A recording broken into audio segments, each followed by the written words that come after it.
पंडित जी ने मुझे मंदिर में गाय का गोश्त नहीं खाने दिया, बल्कि उल्टा उसे मेरी माता बना दिया। साला हमें इसलिए मना करता है मांस ना खाने से, ताकि इसके लिए और बच सके। हमें कहता है और खुद जब तक गाय के पाँव की नली ना चटका ले, साले को नींद भी आ जाए। तो hello and welcome back to the channel. Thumbnail देख के जान ही गए होंगे कि आज हम किस चूते के बारे में बात करने वाले हैं और क्यों बात करने वाले हैं। Well, obviously. और जिनको नहीं पता उनको बता दूं, ये जो चूतिया सा इंसान दिख रहा है ना, वो है उसामा बिन लादेन। मैंने उसामा बोला, ओसामा नहीं। ठीक है। Back to the point. इस बंदर के टट्टे का नाम है उसामा हसन उर्फ सैयद आजम फ्रॉम पाकिस्तान, जो पहले अपने शकल पे आटा और फाउंडेशन मल के, भाई एग्जाम्पल तो ढंग का दे, ये जिस देश से बिलोंग करता है ना, उस देश में अगर ये एक मुट्ठी आटा भी खरीदने जाएगा ना, तो इसका पूरा घर बिक जाएगा, तब भी इसे एक मुट्ठी आटा नहीं मिल पाएगा। बात तो सही है। पॉइंट। अपने शकल पे फाउंडेशन और फिल्टर लगा के इंडिया के लड़के लड़कियों को गोरा होने का टिप्स देता था, सुंदर होने का टिप्स देता था। ये भाई साहब मुझे अपने दांतों की तस्वीर भेजते हुए बोले कि भाई इन पीले दांतों का कुछ कर, तेरा बहुत बड़ा फैन हूँ, बहुत नाम सुन के आया हूँ। फिर इस भाई को मैंने कितने कमाल का नुस्खा बताया कि इस भाई के दांत मोती जैसे सफेद हो रहे। यार मोती जैसे क्या, मोती ही बन गए, ये रिजल्ट चेक करो। हाँ, वही मृदुल मोडक वाला चूतियापा ही करता था। मुझे क्यों तोड़ा? और उस टाइम पे इसके ऊपर बहुत सारे रोस्ट वीडियोस भी बने थे, मैंने भी बनाया था, लेकिन शॉर्ट्स वाला, क्योंकि मुझे इसके चुतिया पे देखने का उतना मन नहीं हुआ। बट फिर जब इसके ऊपर वीडियोस बनने बंद हुए तो ऑब्वियस ही बात है, इसके वीडियोस में व्यूज डाउन हो गया। फिर क्या था, इसने सोचा कि अगर इंडियन लड़के लड़कियों के ऊपर वीडियोज बनाता था तो इतना व्यूज आता था, अगर वो हमारे देश के हिंदू सनातन धर्म के भगवान देवी देवताओं के ऊपर वीडियोज बनाएगा तो कितना व्यूज ना आएगा। राधे राधे राधे राधे। चरणों में कोटि कोटि प्रणाम। जब ये लोग कहते हैं ना कि चरण में गोटी गोटी प्रणाम, तो बड़ा ही अजीब सुनाई देता। और जब बात मेरे धर्म की हो, मेरे सेंटीमेंट की हो, तो मैं चुप थोड़ी ना रहूंगा। इस सुअर के बच्चे को उसकी औकात तो दिखानी ही पड़ेगी। और हाँ, ये बात मैंने पहले कभी नहीं कहा, इस बार कह रहा हूँ, वीडियो को तुम लाइक करो ना करो, चैनल को सब्सक्राइब करो ना करो, लेकिन इस वीडियो को ज्यादा से ज्यादा शेयर जरूर करना, क्योंकि हमारे धर्म के लिए, हमारे देश के लिए हमें खुद स्टैंड लेना पड़ेगा। ठीक है। तो चलो यार, बिना देरी के शुरू करते हैं आज का विषय वस्तु।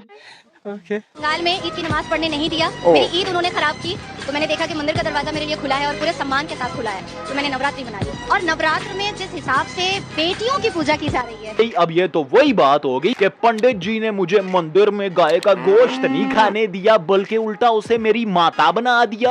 अबे ओ चमकते चांद के चमकते चूतर, उसकी जिंदगी उसकी मर्जी, तू होता कौन है उसे बताने वाला। सही बात।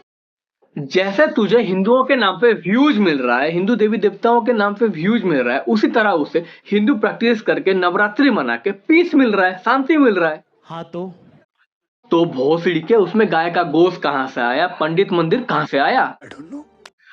अरे भाई, इसे पता होगा भी कैसे? जिस देश के पॉलिटिशियन और आर्मी वाले टेररिस्ट लोगों को अपने देश में पनाह देके हिंदू हेट फैलाते हैं, उसी देश के इसके जैसे जाहिल गवार सिटीजन से और क्या ही उम्मीद कर सकते हैं। बाबा ये बात तो गलत नहीं है। तो तुम जहन्नुम में जाना चाहते हो ना, तो मेरी इस वीडियो को इग्नोर कर सकते हो। शिर्क के अलावा एक और बहुत ही बड़ा गुनाह है जो तुम्हें जहन्नुम में लेके जा सकता है, और अफसोस तुम में से काफी सारे लोग वो गुनाह करते भी हो, और वो गुनाह है जिना। अब जरूरी नहीं है कि वो जिना फिजिकली हो, वो बातों का जिना भी हो सकता है, आंखों का जिना भी हो सकता है, एंड मोस्ट कॉमनली हाथों का जिना भी हो सकता है। ओह वाओ, हमें तो पता ही नहीं चला कि तूने जीना सिरके के नाम पे सेल्फ लव मास्टरबेशन के साथ साथ विष्णु भगवान की तस्वीर दिखा के भगवान की पूजा को भी गुनाह बोल दिया।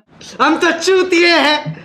बेटा, सेल्फ लव मास्टरबेशन और भगवान की पूजा करने वाले गुनाह कर रहे हैं नहीं कर रहे हैं, उन्हें जहन्नुम मिलेगा नहीं मिलेगा वो तो नहीं पता, लेकिन हाँ, तेरे वालिद और तेरे अम्मी ने बिना सेफ्टी के, बिना प्रोटेक्शन के जो तुझे पैदा करने का गुनाह किया है, उसके लिए उन्हें जहन्नुम में एक जगह पक्का मिलेगा। ये बड़ी अच्छी बात कही आप।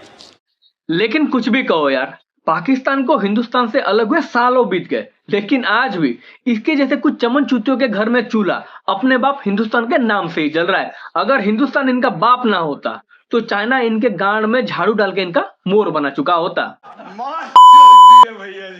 और वैसे भी वो जमाना क्या, वो दौर गया जब हज और उम्रे जैसी अजीम इबादतों के लिए बुलावा आया करता था। आजकल के जमाने जिसकी जेब में हराम का पैसा है, वो हज उम्रा करके आ जाता है और फिर अपने गुनाहों की दुनिया में वापस आ जाता। तो फिर बाउलीगंज, तू तो कभी हज जा ही नहीं पाएगा, क्योंकि जो तू कमा रहा है वो नफरत का पैसा है। बात तो सही है। आए हाय, फिर से ये गोबर किंग आ गया। चलो देखते हैं आप बोले। हमें पता नहीं चलेगा ये साला गोबर किंग तुम अंधभक्तों के सामने गाय को अम्मा बना लेता है, लेकिन जैसे ही दरवाजे बंद होते हैं उसी अम्मा को खुराक बना लेता है। अबे ऐसे ही नहीं, इसके इतने मोटे मोटे गले हो रखे, इतने मोटे मोटे गले सब्जियां खा करते नहीं होते। साला हमें इसलिए मना करता है मांस ना खाने से, ताकि इसके लिए और बच सके। हमें कहता है और खुद जब तक गाय के पाँव की नली ना चटका ले साले को नींद नहीं आती। अनिरुद्धाचार्य के ऊपर वीडियो मैंने भी बनाया है, लेकिन ये जिस तरह से और जो एलिगेशन लगा के वीडियो बना रहा है ना, ये एक्सेप्टेबल नहीं है।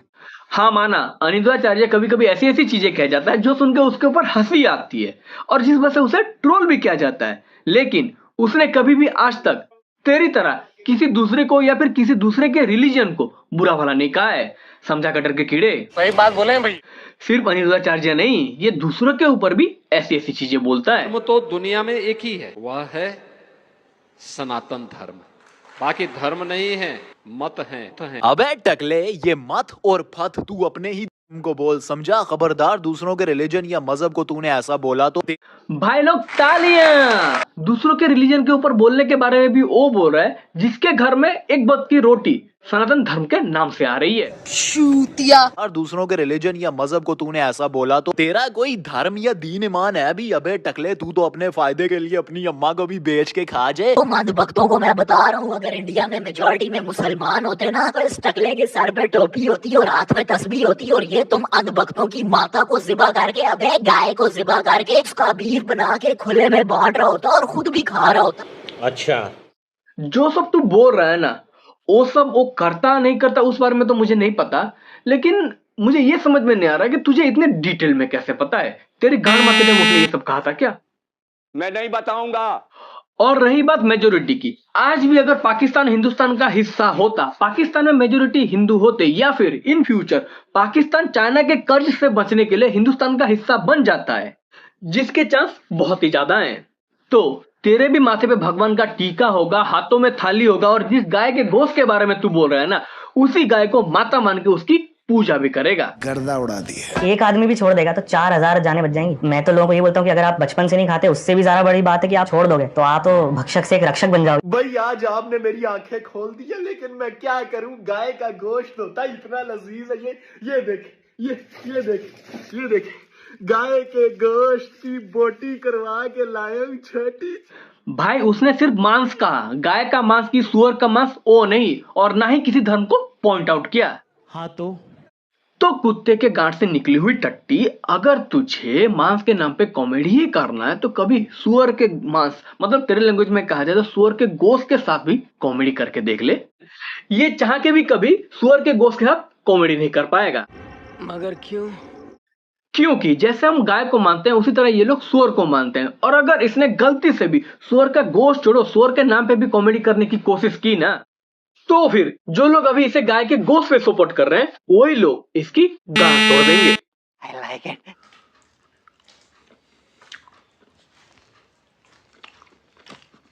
कभी हिंदू भगवान के ऊपर, कभी हिंदुस्तान के ऊपर, कभी गाय के ऊपर। मतलब इन शॉर्ट कहा जाए तो बेटा तेरे घर में 2 वक्त की रोटी ना हिंदू और हिंदुस्तान के नाम से ही आ रही है, और अगर तू हिंदू और हिंदुस्तान के ऊपर बोलना छोड़ देगा ना तो कटोरी लेके दर दर भटक के तुझे भीख मांगने की नौबत आ जाएगी।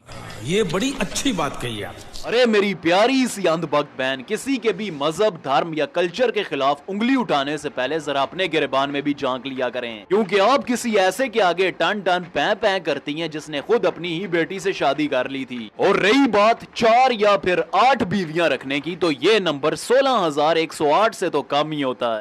तू जो ये कृष्ण भगवान की 16,000 शादियों के बारे में बात कर रहा है, उसके पीछे भी एक कहानी है। हाँ माना कृष्ण भगवान ने 16,000 शादी की थी, लेकिन किसी को भी उन्होंने एक बार भी छुआ तक नहीं था। उन 16,000 लड़कियों को एक नरकासुर नामक राक्षस ने बंदी बना के रखा था, जहां से कृष्ण भगवान ने उन्हें उद्धार किया, जिसके पश्चात उन लड़कियों ने उनसे कहा कि अब उन्हें समाज नहीं एक्सेप्ट करेगा, तो कृष्ण भगवान ने उनसे शादी की ताकि समाज उन्हें एक्सेप्ट कर सके, ना कि तेरे बाप दादा की तरह अपनी हवस मिटाने के लिए। बाप रे, ये तो धोती खोल रहा है। इसीलिए कहते हैं जिस चीज के ऊपर तुम्हें रद्दी भर का भी ज्ञान ना हो तो उस चीज के ऊपर टिप्पणी नहीं देना चाहिए। अरे भाई तू ज्ञान की उम्मीद भी किससे कर रहा है? इसने अपने धर्म की किताब कुरान तक नहीं पढ़ा होगा, भगवत गीता तो दूर की बात है। बाबा ये बात तो गलत नहीं है। अगर तो तुमने मेरी इस वीडियो को यूं कर दिया तो इसमें तुम्हारा ही नुकसान है, क्योंकि इसमें मैं तुम्हें एक इतने कमाल की दुआ बताने वाला हूं जो तुम्हारे इस चेहरे पर नूर लेकर आएगी।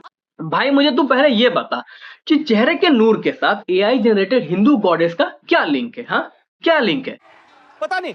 मैंने पहले भी कहा था और अब फिर से कह रहा हूं, पाकिस्तान भले हिंदुस्तान से अलग हो जाए फिर भी उनकी रोजी रोटी हिंदू और हिंदुस्तान के नाम से ही चलती है। तो बस यार आज के लिए इतना ही। अगर वीडियो अच्छा लगा तो लाइक शेयर कर देना, चैनल पे नहीं तो फट से चैनल को सब्सक्राइब करते जाना। And also follow me on Instagram @thebitterwort_11। और हाँ, तुमसे जितना हो सके उतना इस वीडियो को ज्यादा से ज्यादा शेयर जरूर करना, क्योंकि we have to stand for ourselves. तो मिलते हैं अगली वीडियो में, तब तक के लिए बाय बाय।